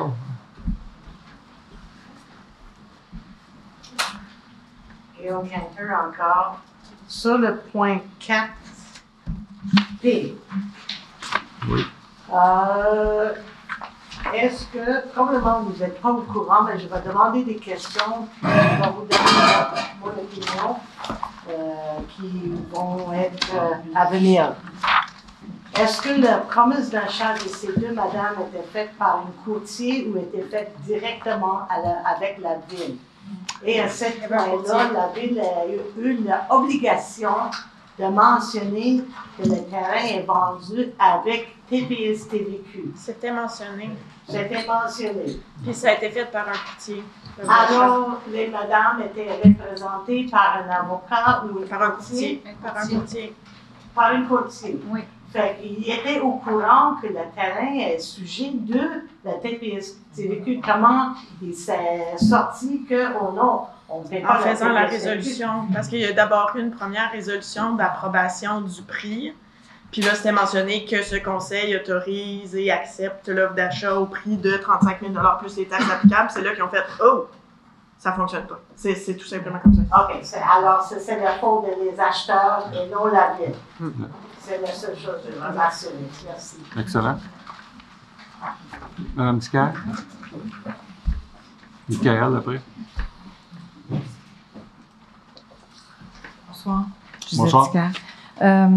Deux préoccupations par rapport à ce qu'il y avait dans les états financiers. Il y avait une allégation de poursuite possible allant jusqu'à hauteur de 10 millions.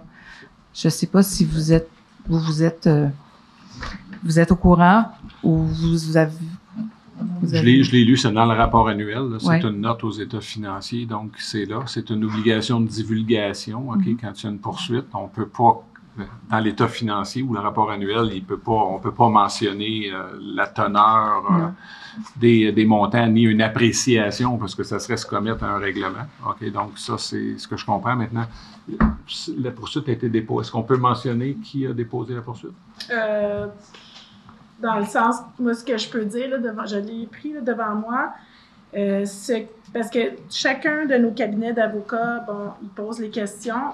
Le cabinet qui a ressorti cette possible, peut-être, poursuite-là, ont écrit « Évidemment, ce montant n'est pas justifié ou appuyé sur quoi que ce soit. Il nous paraît hautement exagéré. » En tout cas, ça serait intéressant que vous regardiez ça, puis peut-être nous donner un petit compte-rendu à un moment donné. Absolument. Parce que lors du dépôt, on va voir ça. Voilà. Si cette note-là est reconduite au rapport annuel, effectivement, Merci. on va vous faire rapport. Au niveau aussi de la CMQ, le maire précédent, je ne sais pas, c'était la question, est-ce qu'il va contester la décision, oui ou non? La décision? La décision. Ce que j'ai entendu dire, c'est qu'il l'était pour contester la décision, le jugement. Est-ce que c'est... CMQ? Oui. Est-ce qu'il l'a fait, oui ou non? Moi, j'en sais rien. C'est une question. Pour notre connaissance. Non. Non? Moi, j'ai pas vu rien, ni rien entendu de mon côté. Merci. Est-ce qu'il y a d'autres questions? Oui. Michael. C'est encore moi. M. Baudouin a soulevé un point parce qu'il était dans les miens. Concernant le déneigement, j'aimerais connaître à quel moment la ville sort ses camions. Quel est le fait que je dis, je pars avec mon camion sablé et passer, enlever la neige? Pourquoi je demande cette question-là? J'ai écrit, il y a eu un message sur Facebook que la ville met, bravo pour les communications, mais dans la communication, j'ai écrit, vous êtes sortis, la neige est tombée à 9 h et c'était déjà dangereux du soir. À 4 h du matin, c'était toujours pas fait. Je regarde le domaine 8 mai présentement, c'est où je reste, et la question viendra après pour vous. On fait quoi? Qui j'appelle? Est-ce que je dois appeler ma conseillère qui se trouve dans le district 1? Attendez, c'est ce qui avait été dit, que normalement, les gens du district allaient être le tampon. Exact? Mais pas pour les requêtes. Je ne sais pas, je pose la question en même temps. Normalement, la requête doit être déposée, Mme Ford pourrait me corriger, la requête doit être déposée avec le directeur du service. Okay. Donc, dans ce cas-ci, ce serait les travaux publics ou les services techniques maintenant. TP@commerciallacmasson.com. C'est ça. Donc, mais maintenant, s'il n'y a pas réponse, c'est là que les gens devraient s'adresser à leur conseiller de district en disant est-ce qu'il y aurait moyen de vérifier ce qui se passe. OK. Présentement, le domaine 8 mai est dangereux. Je vous dis, le côté du lac n'a pas été sablé. Là, qu'on ne me dise pas que c'est parce que c'est pour la nature, mais il n'y a rien. C'est une patinoire. Donc, effectivement. Mais à quel moment on décide de dire « je sors un camion » J'aimerais ça le savoir parce qu'il n'y a jamais de réglementation. Ils vont sortir les journées fériées. Alors ça, ils sortent à 1 mm. C'est tabarnak, ça va à peine tomber, on est là. Mais quand c'est le temps de sortir, on ne les voit pas. Il faudrait regarder, Monsieur le maire. On a notre politique de déneigement. Elle est sur le site Internet. Elle est active. Je crois que ça en fait mention. Puis, on pourrait vous donner un petit rapport interne détaillé là, avec quand on est aux prises avec les heures de conduite, là, la loi 430. Je ne sais pas si c'est à cause de ça qu'il serait arrivé de quoi, mais je sais que la semaine passée, maintenant, il a fallu qu'il arrête tout parce qu'il avait dépassé les heures. La neige avait commencé, mais ils n'étaient pas encore. Ils sont passés nulle part. C'est par après qu'ils sont passés. On va faire un suivi. C'est important. Ça serait bien, tu sais, c'est quelle date et quelle heure, là? Est-ce qu'on l'a mentionné? C'est la tempête du 9, si je ne me trompe pas. Ça se peut-tu qu'il y ait une tempête le 9? C'est qui passe par là. J'ai la date et l'heure à peu près. Ouais, quelque chose comme ça, mais je veux juste savoir quand est-ce qu'il sort. Concernant les déneigements en ville sur les trottoirs, j'entends des gens, puis ça se dit, quand ils déneigent les trottoirs, est-il possible de ne pas embarricader les gens qui sont pris dans leur driveway? C'est-à-dire qu'on enlève la neige, ils sont passés que ils n'avaient pas, là ils ont fait un gros... Les gens ne savent même plus sortir de chez eux parce que les trottoirs sont trop engorgés. 3-4 coups de pelle. Non, c'est pas que 3-4 coups de pelle, c'est pas ça. C'est que habituellement les villes relèvent la pelle et reviennent après à la sortie de l'entrée. Parce qu'il y en a qui sont vraiment inondés. Là. Ils ne sont pas inondés, mais ils ont un gros banc de neige. L'autre point. Vous avez le 4P, qui est le fameux terrain. À quoi il allait servir, ce terrain-là? Pourquoi on veut prendre le terrain du 4P? J'ai jamais su. Ben, c'est juste parce qu'il appartenait à la ville, puis ça fait un certain temps qu'il était mis en vente. Ah, c'est celui-là, OK. Des terrains. C'est beau. J'étais plus. L'autre point, le 6C, concernant la camionnette. Vous avez dit que vous n'avez pas pris la garantie prolongée. Non. Ben, pas nous. La recommandation, c'est de ne pas la prendre. C'est une suggestion que je vais vous faire. Ouais. Sachant combien ça coûte toutes les pièces électroniques qui sont sur ces véhicules-là, juste changer des amortisseurs des essieux peuvent aller plus loin que 5 000 $. Et j'en parle parce qu'aujourd'hui, j'étais au garage et un sensor pour des lumières va me coûter pas loin de 2 000 $. Fait que s'il change juste un sensor, moi, je pense que vous devriez revoir ça. Surtout si À moins que vous me disiez, nous gardons la camionnette de cette façon-là, et quand la garantie légale est terminée, que vous preniez une garantie prolongée après, je comprendrais. Mais présentement, ça va vous coûter plus cher que 5 000 $. C'est garanti, ça, je suis sûr. Le point 8B. Vous dites que on prend la roulotte et il va avoir 2300 $ de branchement, c'est ça que j'ai compris? C'est bien ça. À chaque année, c'était ça? Ben, c'est branchement et débranchement. Là. Donc, c'est un forfait. OK, j'ai raté quelque chose pendant 4 ans. Tu as manqué quelque chose pendant tes 4 ans? Celle-là, oui, c'est ça que je viens de dire. Non, mais c'est ça que je viens de dire. Si tabarnak, c'était bien caché. C'était 2300 là, que moi, je ne l'ai pas vu. Et on ne peut pas faire quelque chose pour qu'on n'ait plus à payer ça? Une question, ben, c'est vous puissiez regarder. Là. On va tous regarder. On prend note. On prend note. OK. Bon, ben, je pense que j'en ai fait le tour. C'est bon. Fait que c'était ça. Est-ce qu'il y a d'autres questions?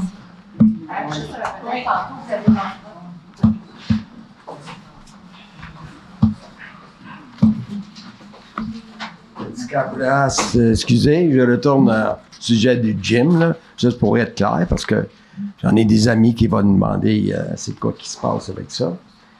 Donc, si je comprends bien, M. Maire, vous l'avez dit que, en cause que une municipalité à Québec, ils n'ont pas le droit d'acheter une bâtisse puis louer. Exact. Si je comprends bien. Exact. Sauf si vous additionnez 50%. Donc, dans le fond, le gym, c'est juste pour ça. Non. C'est une des raisons, forcément. Parce que l'équipe de M. Morin et tout ça qui ont acheté une bâtisse, ils ont fait un restaurant illégal. Non? Je sais pas, il n'y a jamais eu d'équipe Morin, là, j'espère que tu peux ça. Ton équipe, ton ancienne équipe. OK, ben nommez-la. Pardon? Nommez-la. Pardon? Nommez l'équipe. Nomme l'équipe? Équipe Boucher. OK, mais pourquoi vous dites l'équipe Morin? Votre équipe. J'ai dit votre équipe. Nous, on est convaincus. Je parle pas bien le français, là. Okay, non, mais c'est correct, mais je peux me permettre de peut-être faire un petit bout de chemin. Vous étiez sur l'ancienne équipe, vous avez voté pour acheter un restaurant. Bah, mais là, tu peux te poser une question, tu peux pas poser une question. Attends, vous avez voté pour acheter un restaurant, vous n'avez pas le droit de le faire. Non, c'est pas ça du tout, là, c'est n'importe quoi. C'est quoi? C'est quoi? Non, mais il y a 50... Ben, allez-y, je vais répéter pour le gym. Quand le bâtiment a été acheté, si on regarde la résolution disait que l'activité première serait une salle de conditionnement, un gymnase. Okay, le building a été acheté sur la base qu'il servirait à des fins municipales. Okay? C'était le premier attendu de la résolution. Si vous reculez à 2021, ça s'était fait en séance extraordinaire, à peine 2 jours après une assemblée comme celle d'aujourd'hui. 2 jours après l'entrée en fonction de l'ancienne administration, ils avaient convoqué une assemblée extraordinaire à laquelle assistaient, je pense, 3 conseillers. Okay, et c'est là qu'a été votée l'acquisition de cette bâtisse-là. Le but premier, c'était de loger un nouveau gymnase. C'était ça le but de la résolution. Puis ça a changé comment? Là, au fil des ans, ils ont changé ça pour loger. Ben, il y a eu toutes sortes de projets. Là. Il était supposé, j'y vais de mémoire, là, il était supposé avoir une boulangerie. Il était supposé. Oui, non, mais après coup. Ouais. Donc, il y avait plusieurs, juste terminer là-dessus, il y avait plusieurs activités, là, disons, plus petites, OK, mais mon point, c'est que la raison première de l'achat de la bâtisse, c'est ce que je vous ai mentionné. Dans l'ancienne administration. Exactement. Tu veux compléter. Non, ben, ce que je voulais dire à propos du gym en question, c'est qu'ici, bon, il y avait un souci de manque d'espace. Ça a été relevé encore tout à l'heure au niveau du manque d'espace. Nécessairement, on regarde le nombre de personnes qui étaient abonnées au gym, mais on sait qu'il y a beaucoup de personnes aussi qui s'abonnaient à Saint-Adèle, qui allaient ailleurs, tout simplement parce qu'il n'y avait pas assez d'espace ici. Donc ça, c'est un élément qui est venu dans les discussions pour en arriver aussi à cette proposition-là. Donc, on fait le tour de la question. Ça reste quand même, vous êtes obligé de faire quelque chose de ça maintenant. On n'est plus avec ça pour 15 ans. À 1500 $ par mois, tu sais, j'en ai un 3,5 à côté de moi qui paye ça ici. C'est une bonne vie. C'est un défi. Mais on va trouver une solution. Est-ce qu'il y a d'autres questions? Oui, moi. Ah, excuse-moi, Sylvain, c'est vrai. Go. Moi, j'ai une question, mais c'est pour nos concitoyens qui sont devant nous. Merci d'être là. Il n'y a pas si longtemps, c'est un peu spécial, il n'y a pas si longtemps, j'étais assis parmi vous à plusieurs reprises. J'ai juste une question. Je voudrais juste savoir, par curiosité, de quel district vous êtes. Alors, si je faisais le tour, 1, 2, 3, 4, 5, pourriez-vous juste donner un petit signe de main? Juste donner une idée approximative de où vous venez. Moi, j'aurais une question pertinente. Le 1, le 2, le 3, le 4, le 5, OK, le 6. OK, merci. Merci. C'est tout? C'est tout. OK. Moi, j'aimerais juste apporter un commentaire, OK? Je suis pas pro-café ou pas pro-café. Là, il n'est pas la question. La question, c'est qu'on regarde beaucoup les coûts, OK? Tout le monde ici, c'est des économistes, là, de ce que je comprends. Là. Tout le monde est au courant de tout ça. Mais ce qu'il faut comprendre, c'est que ce café-là, il est plein à tous les vendredis. Il faut comprendre que ces gens-là viennent puis consomment aussi dans d'autres commerces, ce qui se faisait peut-être pas dans l'ancien café. Il faut voir aussi le retour sur la visibilité de cette marguerite. C'est un élément qu'il faudrait peut-être tenir compte et essayer de réfléchir un peu qu'au lieu de tout simplement regarder son propre petit bénéfice puis son propre petit profit à soi. Donc voilà, je ferme la parenthèse.